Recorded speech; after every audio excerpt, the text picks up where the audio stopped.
Assalamu alaikum. Welcome back to another episode of Quran in English. My name is Ahmed, and I am happy to take you through the last section of Surah An-Nahl, the chapter of the bees. We've already covered what the bees were in this chapter, but we've got a few more verses to go, and some of these are spicy, and some of these are regular, and some of these are interesting.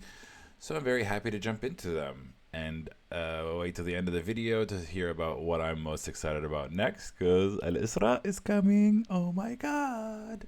We'll talk about it at the end of the video.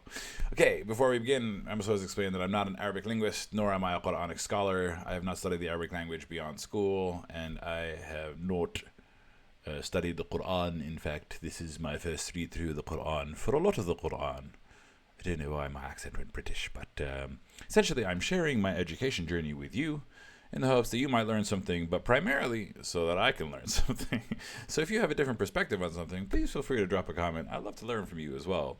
But I'm having fun reading and learning the Quran. Honestly, I've been surprised by how much fun I've been having and how many lessons I'm learning and how much is in these verses. Like it's also like a massive book, right? It's like, and it's not even a book, right? It's technically can be put into a book, but it's Quran means that which is read. And yeah, a point was brought in the last episode by Mohab was that, there's a lot of repetition in it. So I thought I was going to be reading it and I was going to be like, oh my God, we've heard this before. Oh my God, we've heard this before.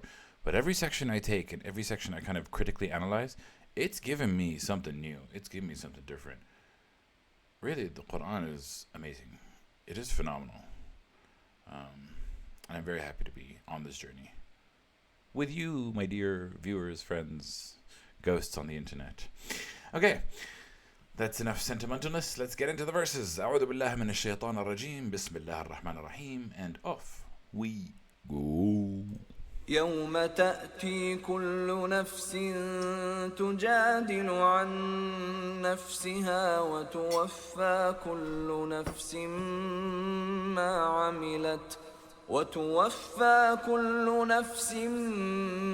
عملت وهم لا يظلمون. And here kind of is one of the main points of the Quran, that your actions matter and your actions will be judged at the end of the days. So on the day that every soul will come, so that it will plead itself, it will plead for itself, it will plead its own case, and it will be paid in full. Every soul will be paid in full about what it did, and they will not be wronged. And it kind of ties into the main perspective of the Quran. And I feel like the main difference between modern day Christianity and Islam, the modern day Christianity is as long as you believe specifically that Jesus is, believe in Jesus, as long as you just believe, doesn't matter what you do, God loves you unconditionally. And it's kind of missing the point of life. And the point of the Quran is saying is that every action that you do will be weighed against you at the end of times. And something that a lot of humans struggle with is why life isn't fair. Why do bad things happen? Why do good things happen? And the promise of the Quran and the promise of God via the mechanism of the Quran is that everything will get paid in full on Judgment Day.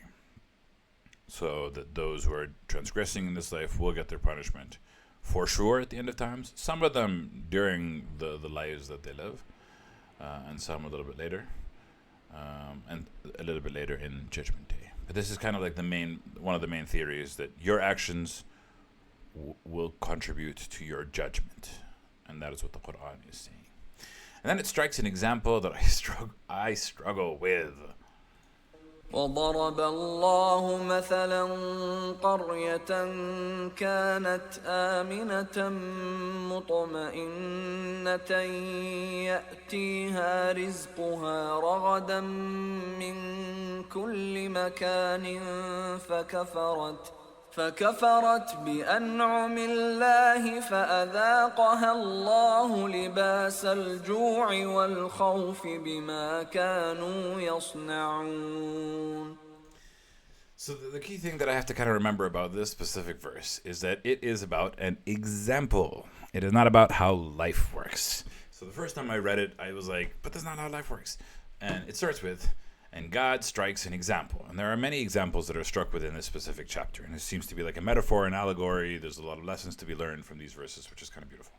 But the example that is being said is that of a town that was secure and content, that its provisions come for it in abundance. You know, it gets all food, cattle, drinks, whatever, from every place. But it denied the blessings, the favors of God. So God made her taste the hunger and the fear about what they used to do. Which is like, why is this the example that is being set? The example of a prosperous town that didn't thank God and then got struck with hunger and fear. Why is that an example? Isn't that the point of what the Quran is trying to tell us? But I guess the example of it is that if you don't believe, you will suffer. And he's trying to translate, and by he I'm using the male gender pronoun for God, but God is genderless. And he's trying to equivocate belief with a full belly and security versus lack of belief with an empty belly and fear. And the reason why I struggled with this is because I'm like, that's not how life works. There's a lot of prosperous nations that don't believe and don't care, and they're continue to be prosperous, right?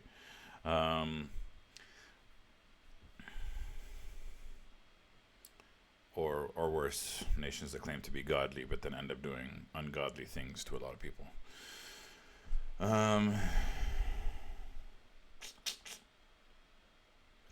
But in the end of the day, God's drawing an example for these things, and he's saying that if you don't believe and you don't appreciate it and you don't thank God, it's kind of like you're going to go hungry. It's not that you're literally going to go hungry, but in order for us to comprehend it, think of it as hunger and fear, because that is something that we can relate and we can understand. And thus the example makes a lot more sense than what I thought I was going to object to in the beginning. ولقد جاءهم رسول منهم فكذبوه فأخذهم العذاب وهم ظالمون. Now the example must be continuing because it's saying, and certainly came to them a messenger from among them, so they denied him, so the punishment seized them while they were wrongdoers. And again, the question is, why is this an example? Is this not what the Quran was saying the whole time through and gave us many examples that we are to believe are literal of like people? Hello, Storgos, welcome to my channel. Assuming that you're not a bot. Why is this an example? Because there are many examples of literal messengers in Yunus and in Hud and in Yusuf. Yusuf, not so much about punishment seizing them. But Yunus and Hud had a lot of examples of like messengers coming to towns, giving them warnings, and then them suffering. So is this a continuation of the example? Is that not literal? Were all those stories just examples? I don't think so, right? Because it was talking about very specific things, giving very specific examples, including Moses. Moses was brought down to the pharaohs, and the pharaohs were drowned. And theoretically, that people could figure out that the pharaohs had drowned many years after the fact. Why is this a continuation? And is this a continuation?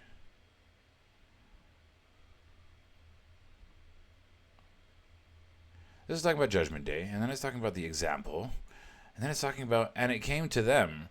And if it's talking about them, then it has to be talking about the example of the village that is that was prosperous, and then they denied the favors of God, and then they tasted hunger and fear, and then the messenger came to them, and they denied him, so it took them the punishment while they are wrongdoers. Okay, so maybe there's a lesson to be had in here.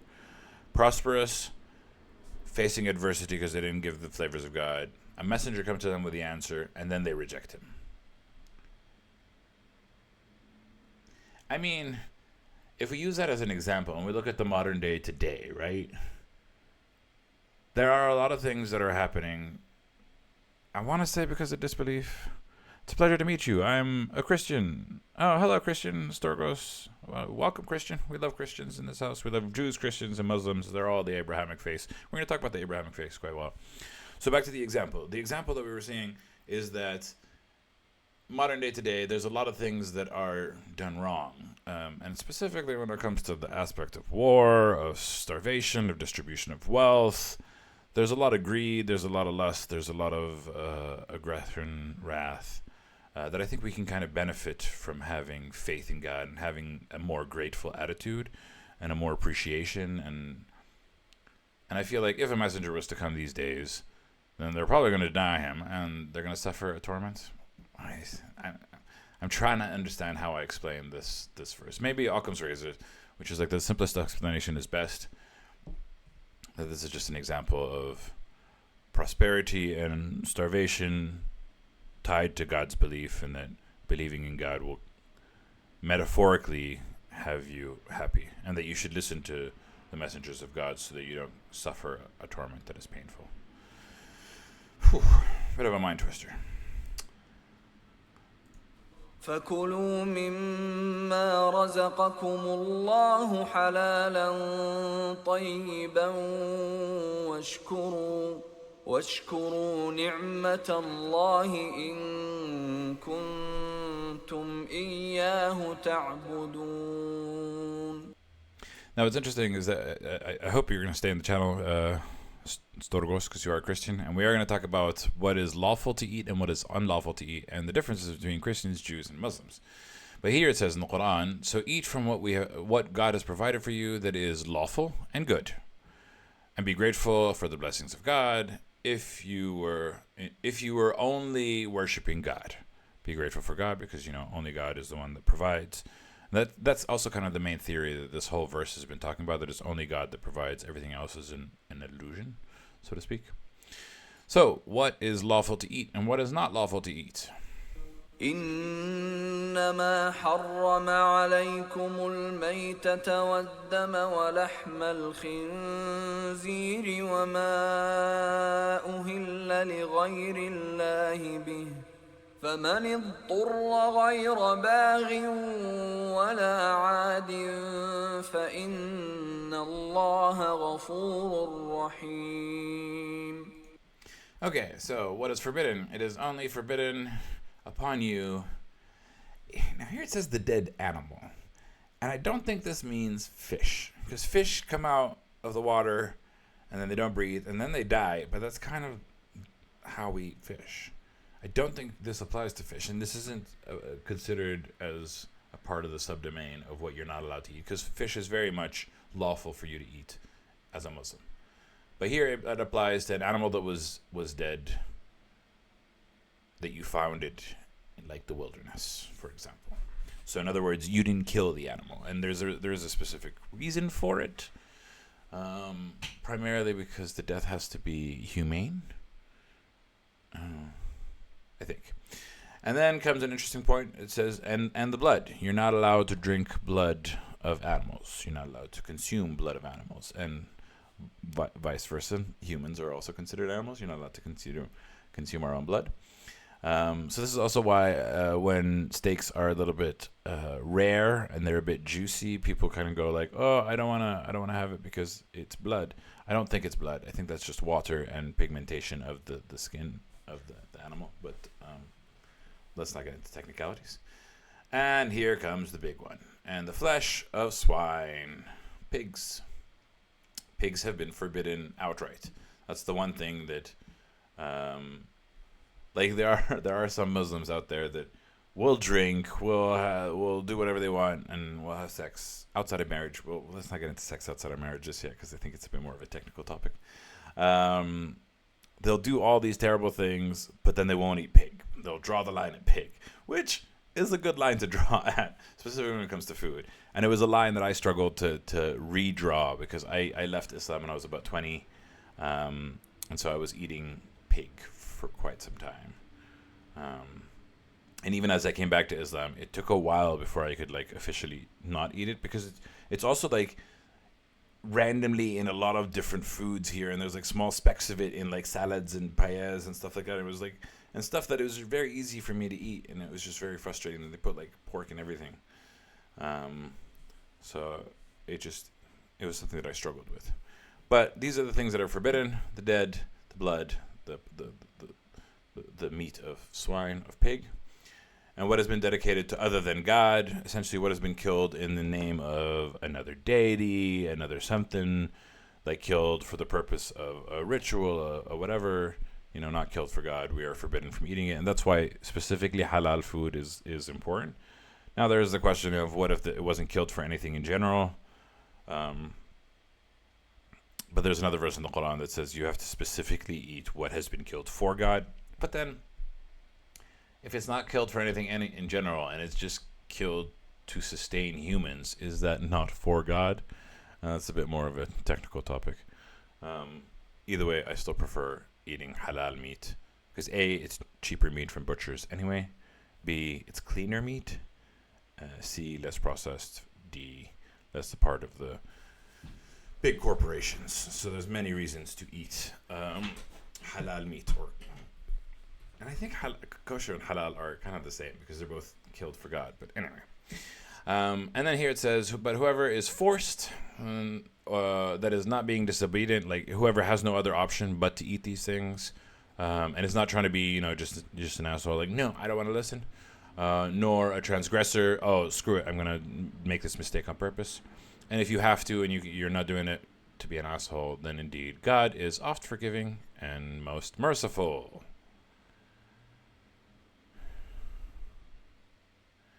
And the reason why I say this about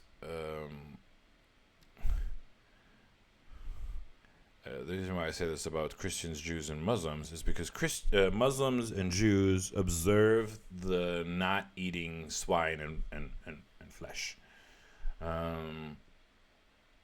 not eating pig, but Christians do eat pig, and it is from a decree. I think it's Paul, which I do not like Paul's part of the Bible. I feel like that is subject to the most blasphemy, in my opinion.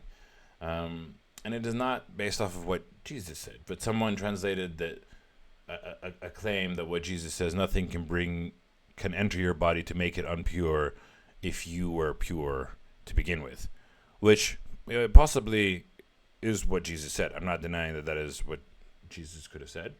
But I'm denying that it means that you should eat pig, because that's not the point. The point of not eating pork is less about impurity, more about, well, it is also about impurity. But it's also about following the rule of God, right? Like, killing someone doesn't make you impure, but it does make you impure. Like, it doesn't invite impurity into your system, but it does make impurity. So, I don't know. It's a bit more technical. There are a lot of parts of the Bible that I struggle with, but I love Jesus, and I would love to follow his teachings. I just don't know how to find the accurate ones. The reason why I say this is because in the Old Testament, the Jews were also, and in the Old Testament of the Bible, it says don't eat pork. But the New Testament tries to overwrite the Old Testament, which actually in the previous section of the Quran that we were talking about, of overwriting concepts, even the Quran, there are some people saying that later verses overwrite previous verses. I have not found that yet in the Quran. Maybe that is the case, but I don't think that works. I don't think that makes sense. At least in the Quran's case, it made an example in chapter 2 that the previous verses will be forgotten. Rather than you will have conflicting verses in the Quran. But I have to do some research on it. But I struggle with the parts of the New Testament that say, like, for instance, don't listen to the Old Testament. Because the story of God is Old Testament, New Testament, Quran, right? Jews, Christians, Muslims. They all had messengers from God. They all shared messages from God. And they should be somewhat cohesive. But we'll also talk about the differences in a couple of verses. Now comes a very spicy verse that I have saved, and it is very interesting because I've saved it for future references. And what did I save it as? I didn't write the name. Edit. We'll call it. Do not say haram. It's the best way that I'll be able to understand. Okay.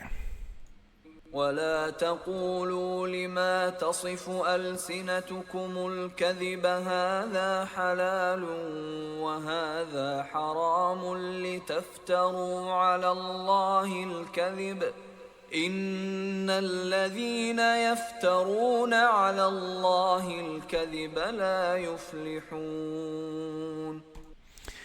It's a very spicy comment, also directed at myself, specifically because I'm reading Quran and I'm trying to share my understanding of it. So in it is kind of a threat towards me, not a threat, but like a clearly don't do this. But let's see what it says.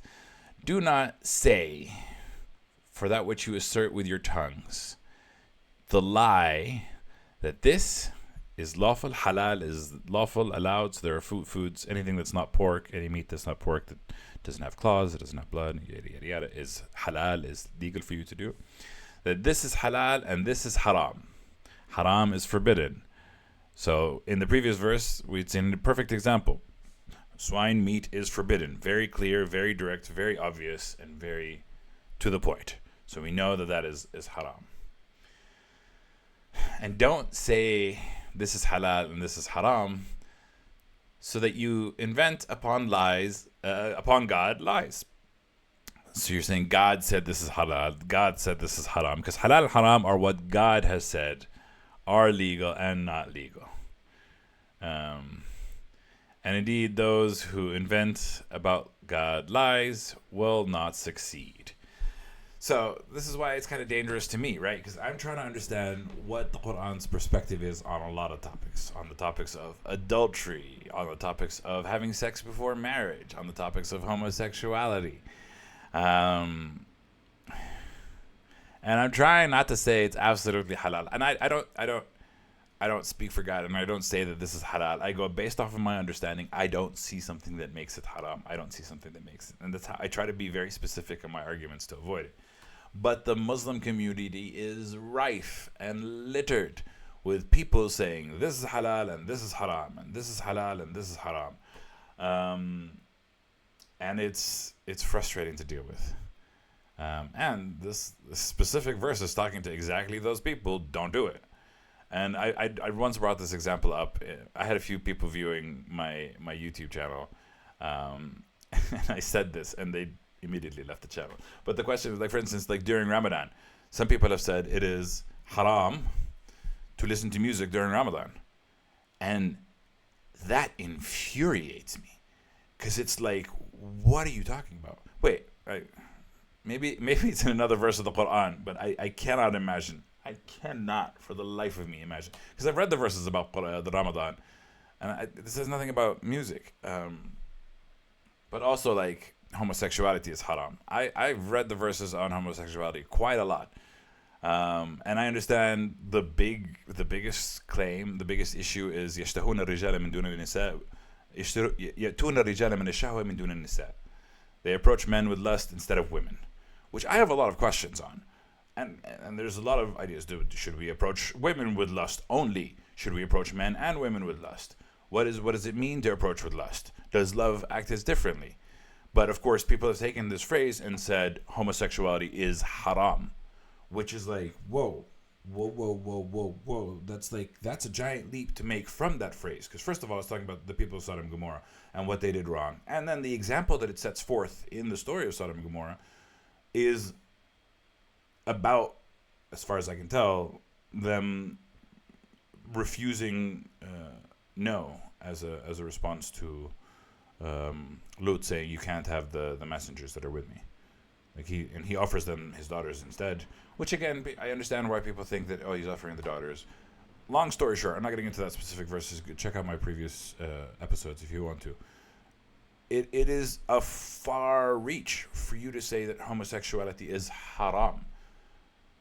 because it is not explicitly stated. You're saying we are drawing conjecture that this is what it means, this is what the haram means, and this like infuriates me, and frustrates me to all ends. So yeah, I mean, I am very different than the Muslim community in a lot of ways, but primarily in the fact that I do not listen to those people that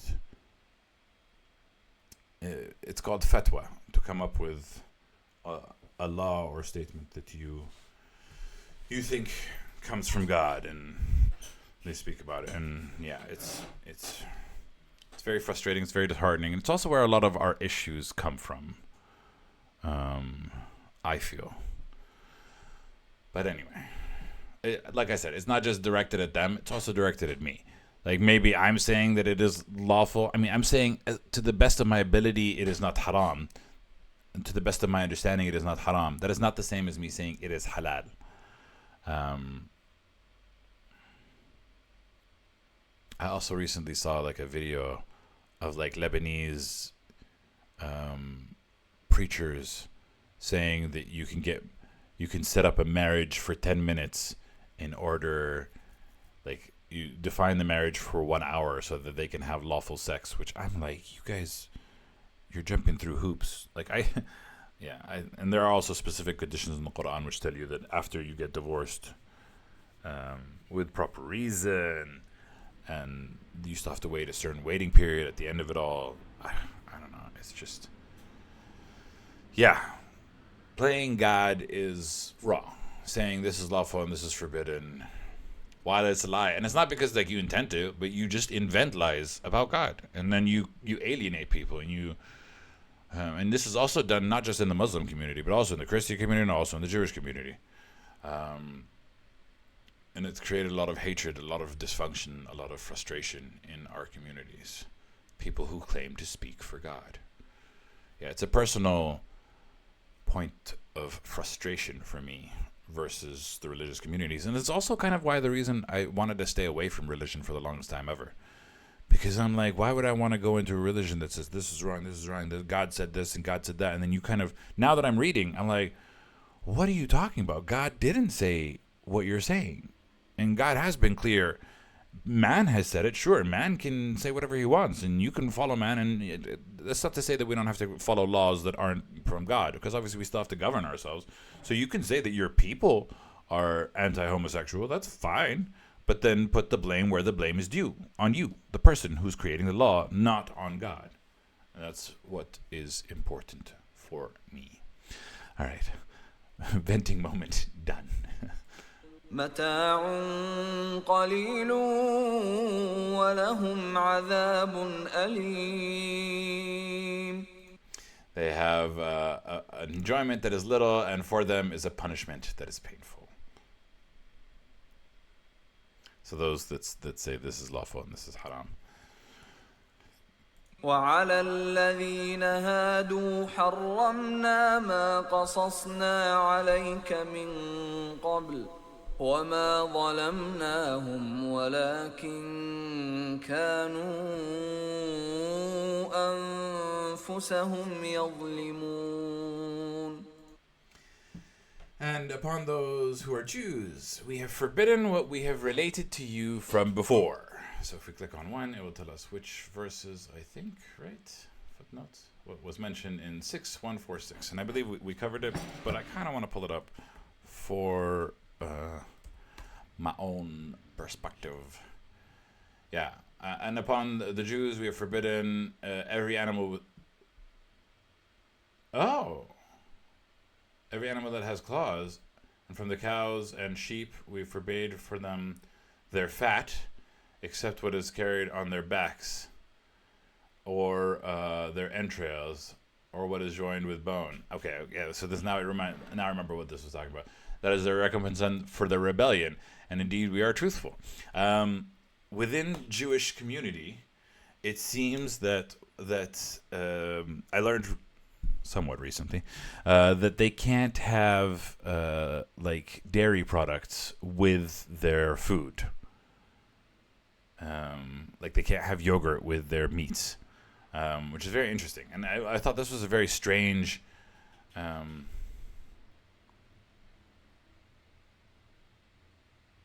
And I thought this was applicable to all. No, all right, let's not get confused. Any animal with claws. I thought this was applicable to us. But this is talking about specifically the Jews, which is very interesting. But yeah, so there are certain conditions that apply to the Jews that don't necessarily apply to the Christians, that don't necessarily apply to the Muslims.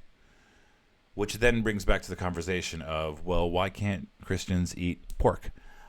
Because if they're claiming that Paul said that what Jesus said made it possible for you guys to eat.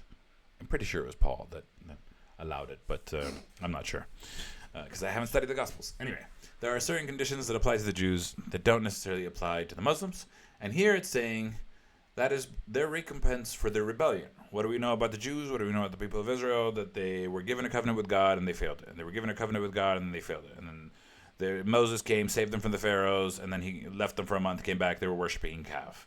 He saved them in the desert and gave them food from the sky, and then they were asking for more and more other food. So constantly is an example of them failing their covenant, and it seems that as a reward for them, for their rebellion, they have more stricter conditions. And that is kind of what we're referring to here. And upon the Jews, we have forbidden what we have related to you from before, and we did not wrong them, but it was themselves that they used to wrong. So it feels like these specific conditions are applied on the Jews for a specific reason. Which also made me think about, by the way, why Muslims have to pray 5 times a day versus Jews praying 3 times a day. And it's not necessarily because we want to do better than them, which is obviously the Jews make that claim of, Muslims just wanted to outdo us and therefore they did it 5 times a day. I think the answer is Muslims need to pray 5 times a day. If anything, it's an indication of more need of God's guidance than it is of a more devout relationship with God. Because what does prayer do? Prayer aligns you with God. And so there are specific conditions that apply to Jews and Christians and Muslims, but I don't think that eating pork is something that Christians should be doing. But I have not dived into the Christian faith, so I cannot speak for them. I really need to look into the Gospels before I make a decision. But it's interesting to note that there are differences between the 3 religions, even though they are all from God. ثم إن ربك للذين عملوا السوء بجهالة ثم تابوا من بعد ذلك وأصلحوا إن ربك من بعدها لغفور رحيم. This is also a very beautiful saying. Then, if it is indeed your Lord for those that did evil out of ignorance, then they repented from after that. And they did good, they mended their ways, they corrected themselves, that indeed your Lord is after that oft forgiving and most merciful. Which again, this is the first words that we utter before reading any chapter of the Quran, except for one. Bismillah ar-Rahman ar-Rahim, in the name of God who is most merciful and who is most oft forgiving and most merciful. Ar-Rahman ar-Rahim, not al-Ghafur ar-Rahim, but still, same kind of concept. That making mistakes out of ignorance does not disqualify you, and God's mercy is always applicable to all those, and you never know when a person might repent and do better and be a good person. So withhold your judgment. I'm just going to straighten my back for a bit. إن إبراهيم كان أمة قانتا لله حنيفا ولم يك من المشركين. I understand the translation, but I'm going to read you the exact words first. Indeed, Ibrahim was a nation that was obedient for God, upright, and he did not. ولم يكن. Oh, and he was not from the polytheists. So it's interesting that it's calling Abraham a nation, but I think the model of excellence makes sense. And I kind of got that feeling when I was hearing the verse. It feels like, he was like the blueprint for a nation. But Ibrahim is often referred to as the father of nations, which I think that's what Abraham means in... Is that worse somehow?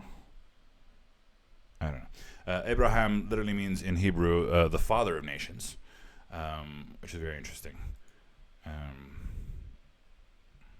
So if we take it as the father of nations was the nation, but it's just an interesting... I think nation here is being used metaphorically rather than literally, but it's just very peculiar that it uses that specific word. It used to be a nation. Very interesting.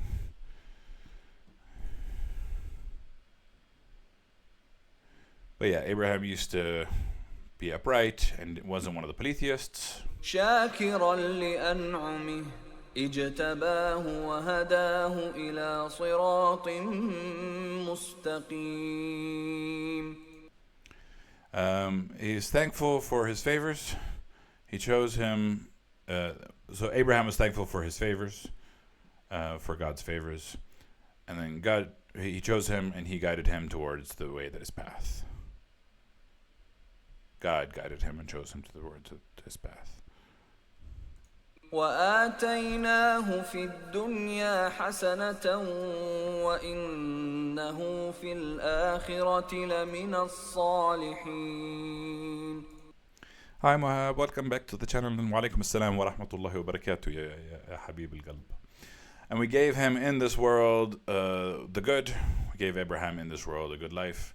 And indeed he is in the hereafter surely among the ones who do good, the righteous, the ones who act right. ثم أوحينا إليك أن اتبع ملة إبراهيم حنيفا وما كان من المشركين. And here's where it gets interesting.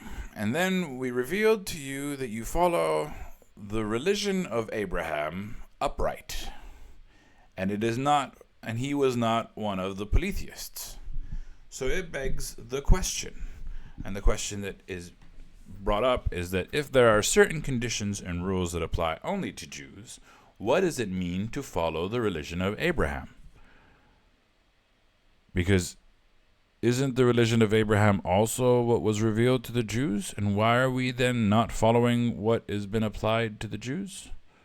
And what does it mean to follow the religion of Abraham upright? Because he was not one of the polytheists. Follow the faith of Abraham upright, who was not one of the polytheists. And again here, they're adding the word, O Prophet, saying, which it could be talking to the Prophet, but it also could be talking to, say, a future messenger, which I always kind of posit in this idea. And then we revealed to you to follow the faith of Abraham that is upright. And he wasn't one of the polytheists. Yeah, I don't know what it means to follow the faith of Abraham, but not follow the rules of the Jews. Why would you specify that Jews have special rules and then say you have to follow the faith of Abraham if you don't follow what the Jews follow specifically? And then we get into the Sabbath.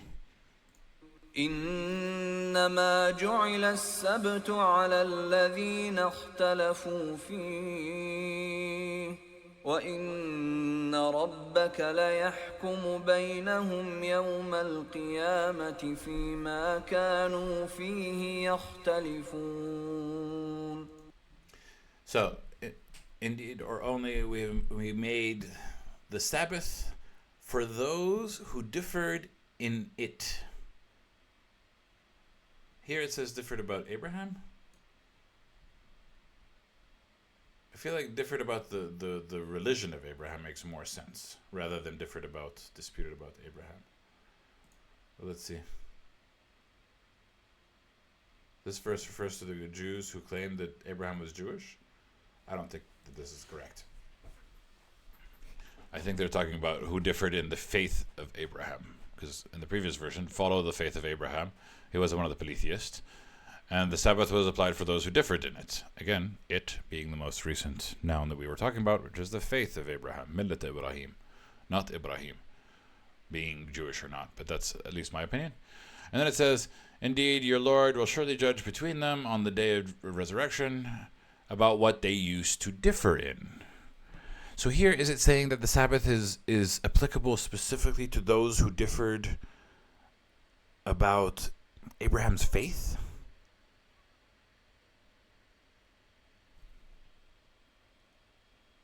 And does it mean those who agreed with Abraham, those who disagreed with Abraham, or those who disputed about Abraham's faith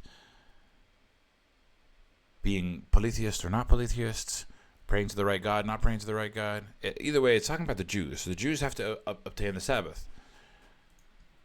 But then what we have revealed to you that you follow the religion of Abraham uptight. Then does that mean we have to observe the Sabbath as well? Questions upon questions upon questions. Or is the Sabbath only about those that argue about the faith of Abraham? So even here we're taking the example that is Abraham Jewish or not. Is that an argument that Muslims make? I seem to have a lot more questions than answers in these verses.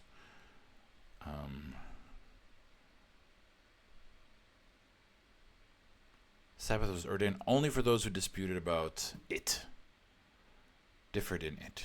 إنما جعل السبت على الذين اختلفوا فيه. And as far as I can tell from the Quran, the Sabbath is not ordained for Muslims based off of the Quran. Otherwise, we would be following the Sabbath. So it is specifically talking about the Jews.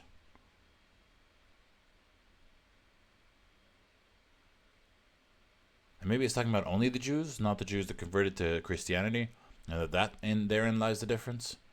And therefore, the Sabbath is only applicable to the Jews, just as dairy with food, with meat, is not a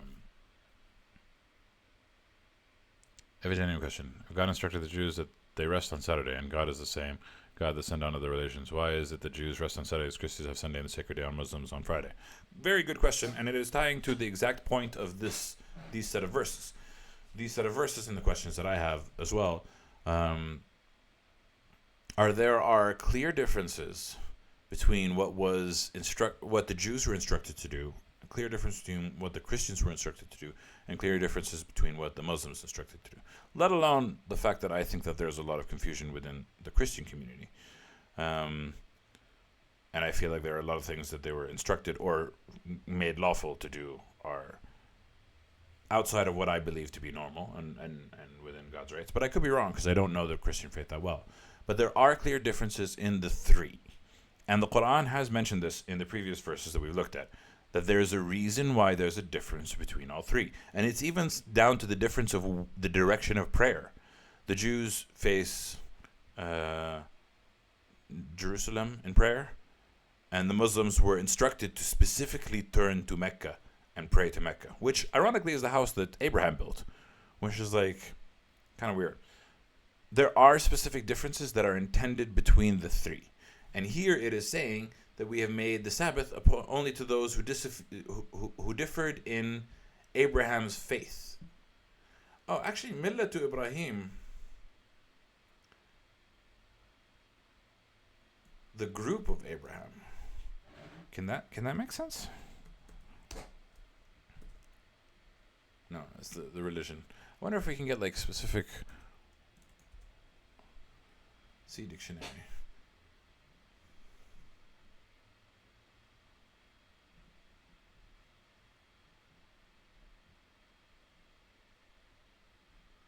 Yeah, it's only religion. So here it's talking about the difference in the religion that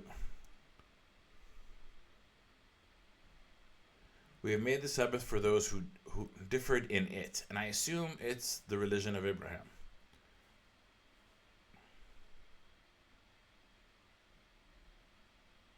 Either way, the Sabbath seems to be applicable only to the Jews, and it is not instructed in the Quran to apply to the Muslims. So the Muslims take a different day for prayer. But also, the purpose of the Sabbath is different than the purpose of Friday and Sunday for the Christians and Muslims. The Christians and Muslims use Friday and Sunday as their day to commune with God in a mosque, in a mosque or a church, and they kind of gather for that specific purpose. Whereas the Sabbath has specific conditions for the Jews where they can't do certain actions and can't do certain things. So, and also in the previous verses that we were looking at, there are specific conditions that was brought up in Surah Al-An'am for the Jews about what they can and cannot do. Like, for instance, and upon the Jews we forbade every animal with claws, and from the cows and sheep we forbade upon them their fat, except what carried their backs or their entrails or what is joined with bone. Right, which is why I said sacred day. Yeah, but like Sabbath isn't a sacred day in the way that Sunday is for the Christians and Friday is for the Muslims. Sunday is to the Christians and Friday is to the Muslims is a day for prayer. Sabbath is a day for specific conditions where you rest. You don't do it. And if anything, the way that the expression was explained to me in Jews is that 6 days are for God, 1 day is for you, and the Sabbath is for you. And you have to not do anything on that day. So it's a slightly different day than sacred day. Like it's like different connotations. And here we see an example of specific food constraints being on the Jews themselves, but not necessarily on the Muslims. And indeed, your Lord will surely judge between them on the day of resurrection about what they used to differ in. And this is exactly what has been said.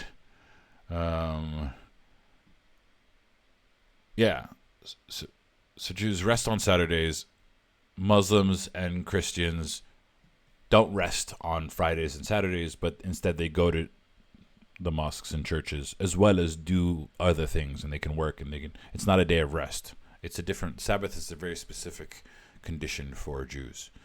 And here again it says on the day of judgment we will kind of be told the difference. But we had this when we were talking about the direction of prayer, and that God had separated the different prayers. And one of the reasons why God had said this before was that there had to be differences between the three in order to make them three distinct religions, so that we can also compare which of the religions do best, and vice versa, which do worse. تَتَسَابَقُ بِالْخَيْرَاتِ, so that you can race in goodness, to race in good deeds. And it kind of ties into the human nature of why we want to be competitive in groups. And if it was all one religion, it would be less impressive. But the fact that it's three is designed so that we can say, oh, no, Jews are better, no, Christians are better, no, Muslims are better. Of doing good is the trick. The trick is who can give the most to charity, who can support, who can help. You know? I don't know why, but let's get ready to rumble comes to mind. And I want to create a healthy competition between the three religions of like who can donate the most, who can support the most families, feed the most hungry, heal the most sick. Like, that's what should be happening. ادع إلى سبيل ربك بالحكمة والموعظة الحسنة وجادلهم بالتي هي أحسن إن ربك هو أعلم بمن ضل عن سبيله وهو أعلم بالمهتدين. You said a comment which I would also like to actually reference. The Quran says race in goodness, and ideally that's why there's a difference between the three, so we can see who can do the best. But a counterpoint is the fact that we will see, while people are racing for good deeds, we will also see who's racing in bad deeds, who kills more in holy wars, who denies more rights for the other, who is more of a villain in that case. It's not the ideal thing that we want, but it is something that we can kind of compare, and we can say, okay, this group is doing the most damage. I mean, it doesn't take much to turn on the TV to see which group is doing terrible things right now. But anyway, let's see what this verse says. This verse kind of ties it all together, right? The command is call to the way of God in wisdom and instruction of good. And here's what you should argue about. Discuss about which is best and what's better. Talk about the whole point of it is you're supposed to be positive. Like, should we do this? Shouldn't we do this? Is this better? Is this not? How do we approach God in the best way possible? How do we be as free as possible without transgressing? And those type of discussions are absolutely welcome. And this is exactly what the Quran wants. Whether you're a Christian, whether you're a Jew, whether you're a Muslim, come together and talk about what is best and how to improve. And then it says in the end, Indeed, your Lord is the one who is most knowing about who has strayed from the path, and he is most knowing about those who are guided.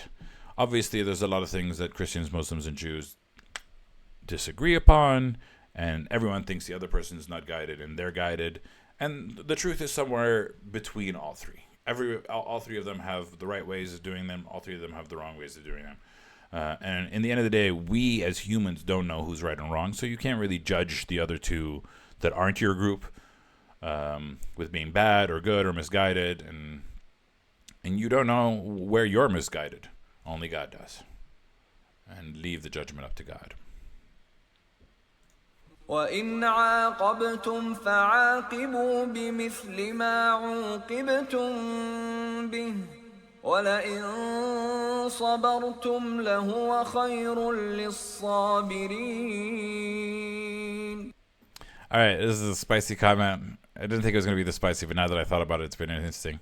And if you retaliate, then retaliate with the like of what you were afflicted with, which is kind of the main views that a lot of the Muslims and Christians, the Muslims and Jews identify with, which is that an eye for an eye, an arm for an arm, a body for a body. Obviously, certain people transgress and they go, oh, you got 1,000 of us, we're going to kill 60, 70,000 of you and then starve the people that are there.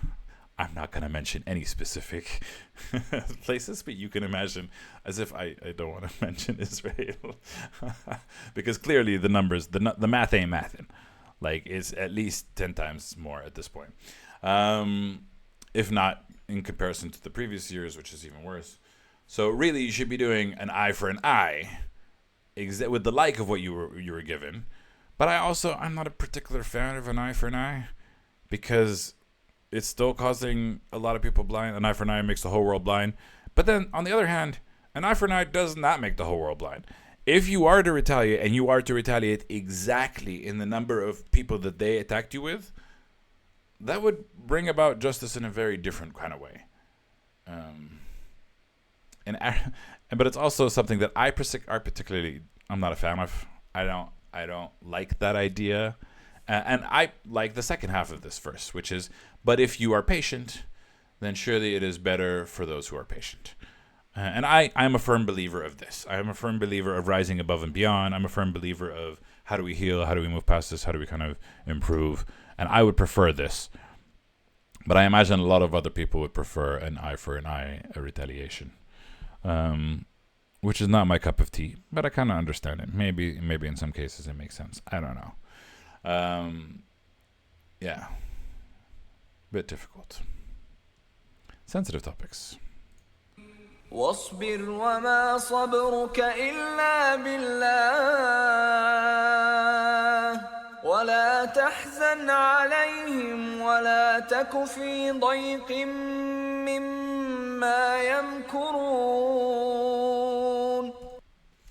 And this is an instruction. And again, I feel like it's talking about the Prophet, but it talks about any potential messengers that come after. And be patient. And your patience is not except with God. Your patience is only from God, but be patient. And again, this is the message. And do not grieve for them. And do not be among the in distress about what they plot. Don't be distressed by their schemes. Have some patience. And the last verse for today. إن الله مع الذين اتقوا والذين هم محسنون. Indeed, God is with those who are mindful and for those who do good. Very powerful, very interesting. And that concludes our verses for today. So as usual, we always end with صدق الله العلي العظيم. And I am very excited. Obviously, this Sunday, I'm going to do a review of chapter 14. Chapter 15. Oh, we're only one chapter apart. With Safa, Al-Hijr. But then on Monday, we begin Al-Isra. I am very, very, very, very excited for this. Al-Isra talks about the specific there's a specific story about the Prophet Muhammad flying from Mecca to Jerusalem on buraq, which I think is like an animal that flies. I don't know the story that well. I know of the story because it was like I was raised around it, and that how he flew there, and there's something about how we prayed, and then he went up to the heavens and came down. There's so many ideas and concepts, and I want to know exactly what the Quran says versus what has been told to us before. So I'm very, very curious for that story. But also, this chapter, Al-Isra, talks about what's going to happen to Israel. Because the Quran is a prophecy, and that is why the Prophet Muhammad is called a prophet, because he brought down something that talks about what's going to happen in the future. That's the tie between prophet and prophecy. And a lot of people are confused about who's a prophet, who's a messenger. And the prophet was both a prophet and a messenger, for example. And he was a messenger because he was conveying God's message, but he was a prophet because he was also delivering the prophecy. And I'm very excited to talk about it because it's particularly relevant to me as a Palestinian. So it's going to be spicy, but we'll release it on Monday. Anyway, thank you all for watching. I appreciate you. And we'll catch you guys soon. I'm loving this Quran series, by the way. Thank you for joining me on this series. Thank you, everybody. Thank you, Mohab. Thank you, Life. Thank you, God. I'm just happy. Alhamdulillah Rabbil Alameen. Anyway, thanks. That's it. Love you. Bye.